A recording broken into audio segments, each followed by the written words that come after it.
નમસ્કાર, આપ જોઈ રહ્યા છો સ્પાર્ક ટુડે ન્યૂઝ। વૈષ્ણવ સંઘ વડોદરા દ્વારા આયોજિત ફૂલ ફાગોત્સવનું આયોજન અકોટા વિસ્તારમાં કરવામાં આવ્યું હતું। વૈષ્ણવાચાર્ય શ્રી દ્વારકેશલાલજી મહારાજ શ્રીના સાનિધ્યમાં આજે ઉત્સવ છે તે ઉજવવામાં આવ્યો। વૈષ્ણવ સમાજના અગ્રણીઓ સહિત મહિલાઓ જે છે મોટી સંખ્યામાં ઉપસ્થિત રહ્યા હતા। શ્રી દ્વારકેશલાલજીના આશીર્વાદ લીધા હતા અને ફૂલ ફાગોત્સવની ઉજવણી કરવામાં આવી હતી।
गोपीजन वल्लभाय नमः।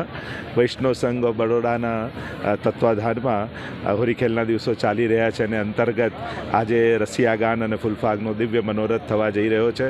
काले श्रीनाथजीनो पाटोत्सव एटले पुष्टिमार्ग माटे बहु ज महत्वनो दिवस कहेवाय ने एनी वधाई रूपे आजना आ दिवसे आ सुंदर और भव्य आज खूब ज मोटी संख्या में वैष्णव समाज उपस्थित रही पोतानी वैष्णवी चेतना ने श्रीजीना रंगे रंगावा माटे आज बधा ज भेगा थया छे। अने श्रीजीनो रंग एकवार चढ़े त्यारे बीजो संसारनो अन्य कोई रंग चढ़तो नथी अने एवा रंगे रंगाया पछी जे भगवदीओ अष्टसखाओ जे गाय छे ए रसियाना आनंदनो आज आपणे आनंद माणीशुं। खूब खूब बधाने शुभकामना आशीर्वाद पाठवुं छुं कि आ होरीना दिवसो आप बधा माटे खूब रंगमय रहे अने श्रीजीना रंगे आ समग्र समाज रंगाय एवी भावना ठाकोरीना चरणोमां करी मारी वाणीने विराम आपुं छुं।